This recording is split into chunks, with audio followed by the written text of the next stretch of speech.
Without laws, there are no rules, and without rules, there are no structure.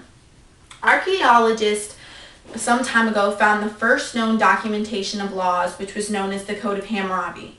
According to a report by L.W. King called the Code of Hammurabi, it states that the code consists of 282 laws.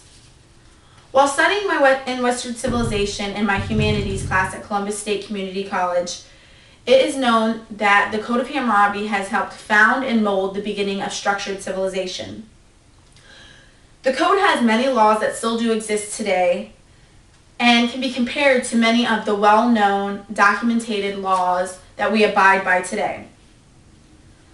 The Code of Hammurabi helped the beginning of civilization when the code was founded in 1786 BC by King Hammurabi, the first known Babylonian ruler of the Babylonian Empire. Because of where the land was located, it caused many wars and struggle for the citizens.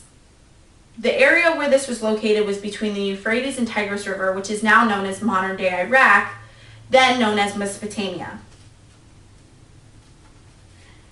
Although it is known as the first form of visual documentation, according to the heritage of Western civilization, most of the laws found in the Code of Hammurabi can be compared to laws that were founded by tribes known as Sumerian and Akkadians. Without the code, it is hard to say when civilization may have began. In an article called History of Credit by Regis Sager, he expresses his feelings on the way loans and credit are handled today. In his report, he does talk about the Code of Hammurabi and the harsh laws that they had in 1786 BC. He talks about how when someone would take out a loan, it was handled then compared to now. One of the examples is when a farmer or someone who had some sort of property that they had to loan or they needed to borrow from someone else, the way it was handled, for instance, if a farmer had to borrow crop for a season because theirs were not growing but did not pay back the farmer that they borrowed from, they would be sentenced to give their entire crop to that farmer. That is a harsh punishment because then that kind of defeats the purpose of why they borrowed the crop in the first place. Also, one of the laws I would like to bring up is when it compares to today's perjury. It states, when one brings accusation of a crime before elders, which would be now known as our modern-day court or jury, with no proof, they suffer the consequence of the crime that they have accused. This is something that is very much like perjury today, but the consequence for perjury doesn't quite compare to what it did when the Code of Hammurabi existed. If you accuse someone of murder and had no proof, then you were sentenced to murder. Today, if you stand on the stand and lie under oath about seeing someone commit a crime such as murder, we do not give you the consequence of murder.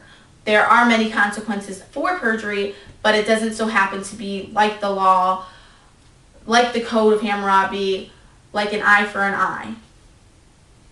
These laws do have great meaning and are very similar to many documented laws that we abide by today.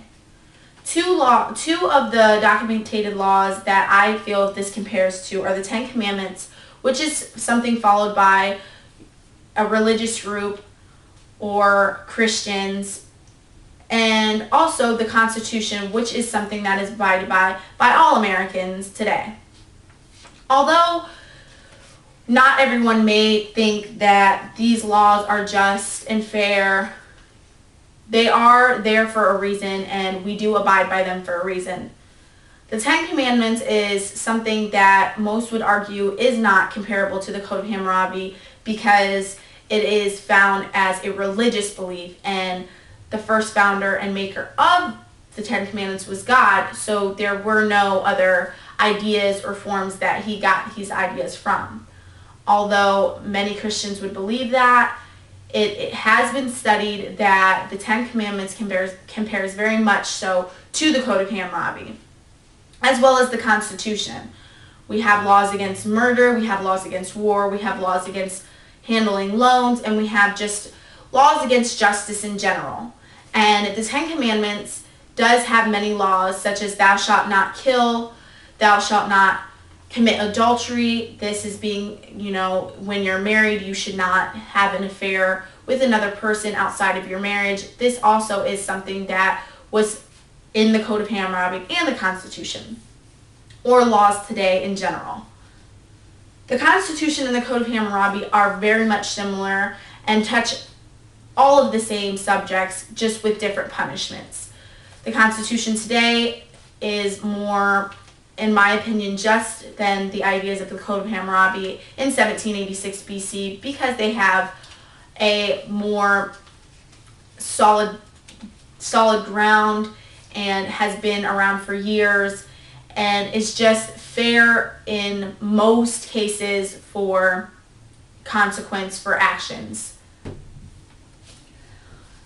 It does need to be understood that laws are important, and the Code of Hammurabi has made it possible for most of us to live in a civilized world, although it has changed a lot since it was recreated. But the point of that is that most of the laws that we do have today come from the Code of Hammurabi. The Code of Hammurabi was created by one man opposed to many, but was still a book of laws and morals that would help civilization as a whole. The Code was something I would consider the original Constitution, and helped create the one we now know and live by. The Constitution is the foundation of most Americans, and much like the Code, we as Americans abide by the Constitution and protect it, not just because of the consequence, but because although it sometimes may not be just to all of us, it does protect us. And as did the Code of Hammurabi in 1786 BC for Mesopotamian civilization. The Code of Hammurabi is a harsh punishment and very different way of handling laws, but did bring structure to Mesopotamia, which later on handed down different forms of structure and laws up until today. If you were to take the Constitution and look at it thousands of years from now, there would probably be comparisons to the Constitution and whatever laws may exist at that time. The Code of Hammurabi is something that everyone should understand and know about, because it has brought laws and structure to all of our lives and all of our civilizations. There is lots of war and lots of issues in the world today that do need structure and do need morals, and thankful enough to the Code of Hammurabi, myself in the United States have always had structure, and I've always had the Constitution to back my rights. Unfortunately, for other places, that is not the case, and that's why the Code of Hammurabi is something that should be looked at, so other places can understand that it is not just the United States that has these codes of law, but it was many other places, starting in Iraq and Iran and what was known as Mesopotamia. Again, laws need to be enforced so we can keep a structured civilization, because without a structured civilization, there wouldn't be civilization at all.